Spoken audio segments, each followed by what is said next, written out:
Para peneliti menyebut fenomena hujan sore ini terjadi karena letaknya di pesisir teluk dengan kelembapan tinggi, sehingga awan mudah terbentuk dan mengguyur hujan di waktu yang hampir sama setiap hari.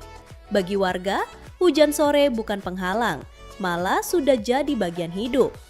Mereka beraktivitas seperti biasa di pagi hari, lalu bersiap-siap saat langit mulai gelap di sore menjelang.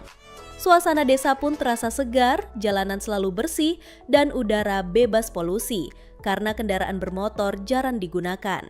Jadi, meski bikin repot, hujan sore justru menjaga ekosistem Kuati Sore tetap alami.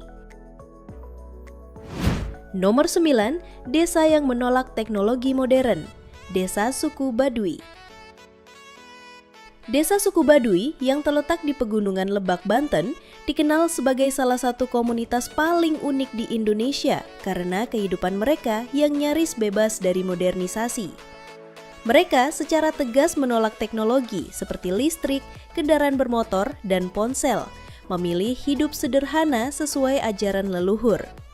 Bahkan konon, pesawat dilarang melintas di atas wilayah Baduy, terutama di kawasan Baduy Dalam, di mana segala bentuk teknologi, termasuk kamera digital, dilarang keras. Akibatnya, kita tidak bisa benar-benar melihat seperti apa perkampungan mereka kecuali datang langsung ke sana. Rumah-rumah Baduy dibangun dari kayu dan bambu dengan atap rumbia, sementara pakaian tradisional menjadi identitas kuat mereka. Baduy Dalam memakai kain putih polos sebagai simbol kesucian dan keterikatan pada adat. Salah satu keunikan paling menonjol adalah jembatan pohon yang menghubungkan daerah sulit dijangkau.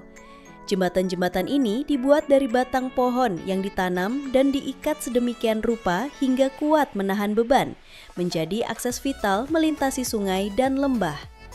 Selain fungsi praktis, jembatan ini juga menunjukkan harmoni Baduy dengan alam, menggunakan bahan alami tanpa merusak lingkungan sekitar.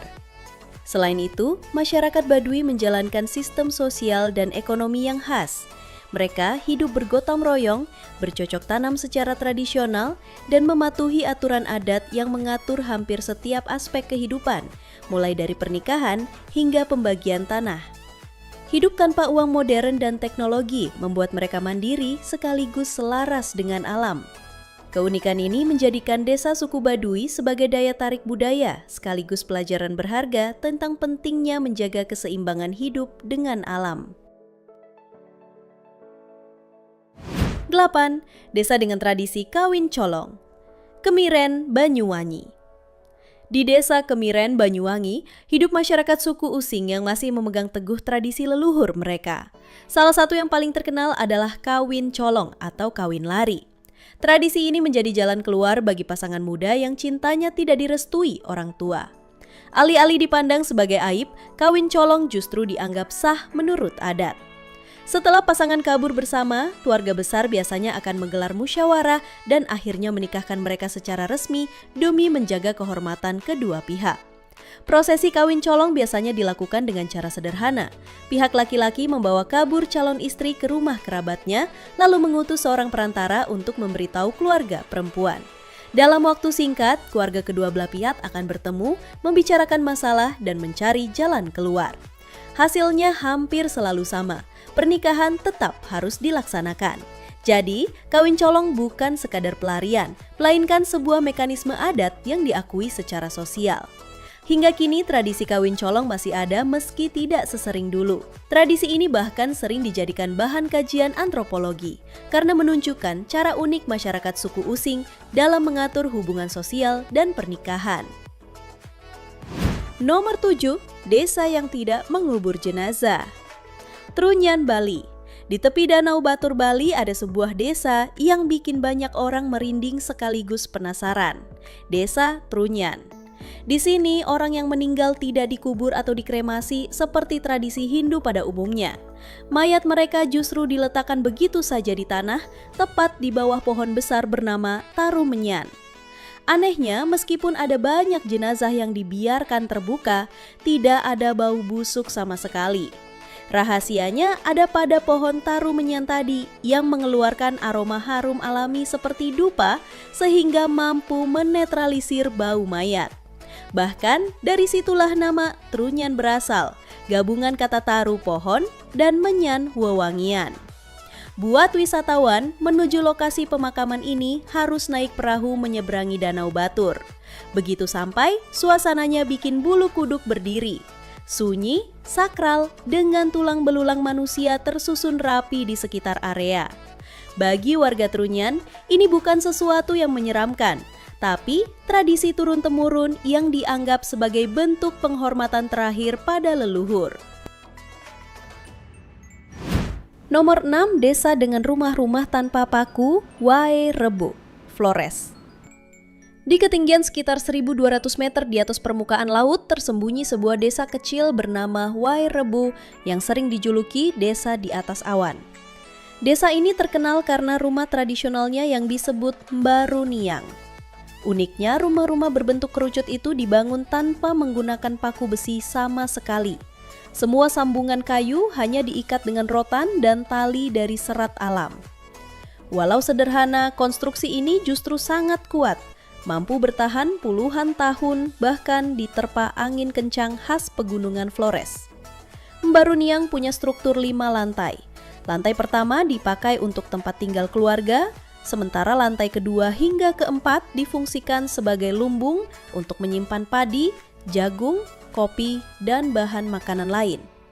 Lantai kelima dianggap paling sakral, khusus untuk benda-benda pusaka dan simbol leluhur. Arsitektur unik ini menunjukkan betapa cerdasnya nenek moyang Wae Rebu dalam menggabungkan fungsi, budaya, dan kepercayaan dalam satu bangunan.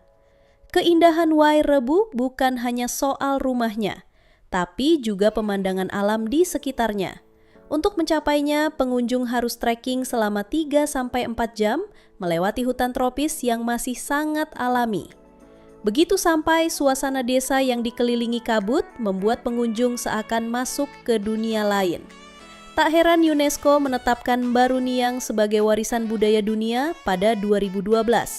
Desa ini pun semakin ramai dikunjungi wisatawan dari dalam maupun luar negeri. 5. Desa dengan warga berkaki dan bertangan mirip kepiting, Ulu Tawe, Sulawesi Selatan. Di Dusun Ulu Tawe, Kabupaten Bone, Sulawesi Selatan, banyak warganya memiliki kondisi fisik yang unik. Tangan dan kaki berbentuk mirip capit kepiting. Mereka hanya memiliki 3 jari dengan telapak yang terbelah. Kondisi medis ini dikenal dengan istilah ektrodaktili, sebuah kelainan genetik langka.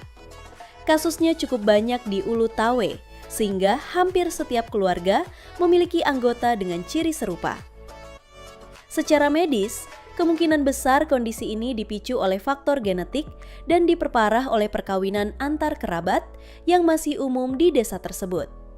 Namun dari sisi kepercayaan lokal, warga percaya ini adalah bentuk kutukan akibat leluhur yang melanggar aturan adat. Sayangnya, karena minimnya edukasi kesehatan dan kurangnya penelitian, penderita sering dijauhi dan dianggap berbeda. Meski demikian, beberapa aktivis sosial berusaha mendampingi warga agar tetap percaya diri dan mendapat perhatian medis. Nomor 4, suku bermata biru asli Indonesia, Buton, Sulawesi Tenggara. Jika di Lamno, Aceh, sebagian warganya bermata biru atau coklat karena merupakan keturunan bangsa Portugis yang pernah singgah ratusan tahun lalu, maka berbeda halnya dengan masyarakat di Pulau Buton, Sulawesi Tenggara. Di sana, fenomena mata biru muncul bukan karena pengaruh keturunan asing, melainkan murni faktor genetik alami. Keunikan ini membuat banyak orang tercengang, sebab mata biru terang yang biasanya identik dengan orang Eropa justru ditemukan pada wajah-wajah asli Indonesia. Fenomena langka ini bukan karena lensa kontak atau perkawinan silang, melainkan bawaan genetik yang diwariskan turun-temurun di kalangan warga Buton. Menurut para ahli, kondisi unik ini disebut Waardenburg Syndrome, kelainan genetik langka yang bisa memengaruhi pigmen warna mata, rambut, bahkan kulit. Namun, di Buton, fenomena ini dianggap sebagai sesuatu yang istimewa, seolah menjadi identitas khas masyarakat setempat. 3. Desa yang warganya menolak kasur, Dusun Kasuran, Sleman. Ada satu dusun kecil di Sleman, Yogyakarta yang warganya tidak tidur di atas kasur. Namanya Dusun Kasuran.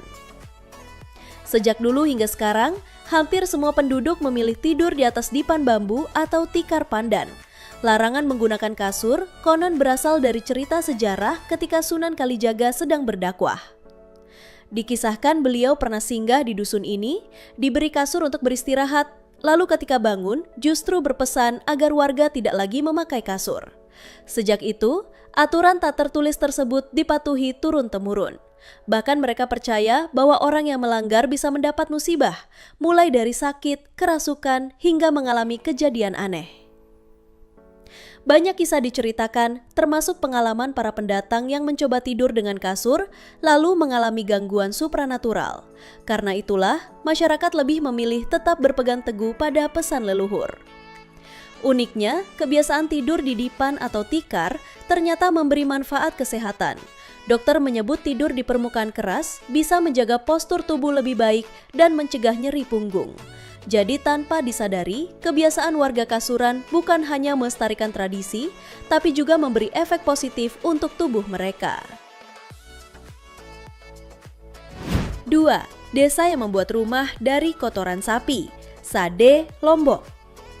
Desa Sade di Lombok memiliki rumah adat yang unik karena dibangun dari bahan-bahan alami khas. Atap rumah terbuat dari ilalang. Dan setiap rumah dibangun di atas pondasi batu rendah untuk melindungi dari air hujan. Lantai rumah adat di Desa Sade Lombok punya tradisi unik yang mungkin terdengar tak biasa. Warga setempat terbiasa melulur lantai rumah dengan kotoran sapi atau kerbau, sebuah kebiasaan turun-temurun yang diyakini membuat rumah terasa lebih bersih. Menurut kepercayaan masyarakat, rumah yang belum dilumuri kotoran ternak belum dianggap benar-benar layak huni. Selain faktor kepercayaan, tradisi ini ternyata juga punya manfaat praktis. Lantai rumah di Desa Sade umumnya terbuat dari tanah sehingga mudah retak dan berdebu. Dengan melapisinya menggunakan kotoran ternak, lantai menjadi lebih padat, tidak mudah pecah, dan debunya berkurang. Biasanya, pelapisan ini dilakukan secara berkala setiap 4-5 bulan sekali. Hasilnya, lantai rumah tetap kuat, bersih, dan tidak menimbulkan debu yang mengganggu. Jadi, meskipun terdengar aneh bagi orang luar, tradisi melulur lantai dengan kotoran ternak ini justru menunjukkan kearifan lokal masyarakat Sade dalam menjaga rumah mereka tetap nyaman untuk ditempati. 1. Desa dengan camilan dari tanah, Tuban, Jawa Timur. Di Kabupaten Tuban, Jawa Timur, ada kebiasaan unik yang bikin orang luar geleng-geleng kepala. Warganya punya camilan yang gak biasa, tanah panggang atau yang dikenal dengan nama ampo. Proses membuat ampo terbilang sederhana, tapi unik. Tanah liat bersih dipilih, lalu ditumbuk, dibentuk memanjang dengan pisau bambu, kemudian dipanggang di atas tungku. Setelah matang, jadilah camilan berwarna coklat keabu-abuan yang teksturnya renyah dan rasa mirip bubur sumsum tanpa bumbu. Tradisi ngemil tanah ini sudah turun-temurun.